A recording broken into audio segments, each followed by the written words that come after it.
अहम खबर है, पीटीआई ने ताज़ीरात पाकिस्तान में बगावत की दफ़ा 124A चैलेंज कर दी है। इस्लामाबाद हाई कोर्ट में बगावत की दफ़ा के खिलाफ दरख्वास्त दायर की गई है। शीरी मज़ारी की बगावत की दफ़ा 124A गैर कानूनी करार देने की इस्तदा की गई है, जबकि दफ़ा इजहार राय की आज़ादी सल्ब करने के लिए इस्तेमाल की जा रही है। दरख्वास्त में यह मौक़िफ़ अपनाया गया है। आमिर सईद अब्बासी इस वक्त हमारे साथ मौजूद हैं। आमिर, बताइएगा दरख्वास्त में मज़ीद क्या कुछ लिखा गया?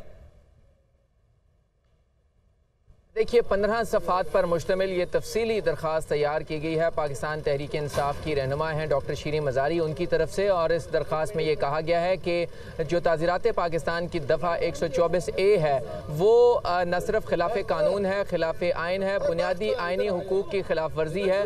और इस आइनी हुकूक की खिलाफ वर्जी है। और इसमें यह भी इस्तदा की गई है कि यह गैर कानूनी करार दिया जाए, क्योंकि अदालत में ये इस्तदा की गई है कि ये तमाम जो कवानीन हैं ये बुनियादी तौर के ऊपर इजहार राय की आज़ादी को सल्ब करने के लिए है। और ये जो फ्रीडम ऑफ एक्सप्रेशन का आइन में हक दिया गया है उसकी खिलाफ वर्जी है। और ये 1860 में ये कानून बनाया गया था और ये बरतानवी राज जो था उसमें ये कानून जो था बनाया गया था, लेकिन आज भी ये कानून का इस्तेमाल किया जा रहा है। और तमाम लोगों को, जो लोग इजहार राय करना चाहते हैं, उनको रोकने के लिए उनके ऊपर इस तरह के बगावत के मुकदमा दर्ज कर लिए जाते हैं। इस दरख्वास्त में इस तरह की गई है कि जो ऑलरेडी पेंडिंग केसेस हैं उनके ऊपर भी कार्रवाई रोक दी जाए और इसके साथ साथ जो मुकदमात हैं मजीद वो दर्ज करने से भी रोका जाए। स्टे ऑर्डर की भी इस्तदा की गई है। और इस दरख्वास्त में IG Islamabad, chief commissioner Islamabad समेत चारों सूबों के जो IGs हैं और चीफ सेक्रेटरीज हैं उनको भी इस दरख्वास्त में फरीक बनाया गया है। और ये इस्तदा की गई है कि जो गद्दारी और बगावत के ये मुकदमात सेक्शन 124A के तहत दर्ज किए जा रहे हैं,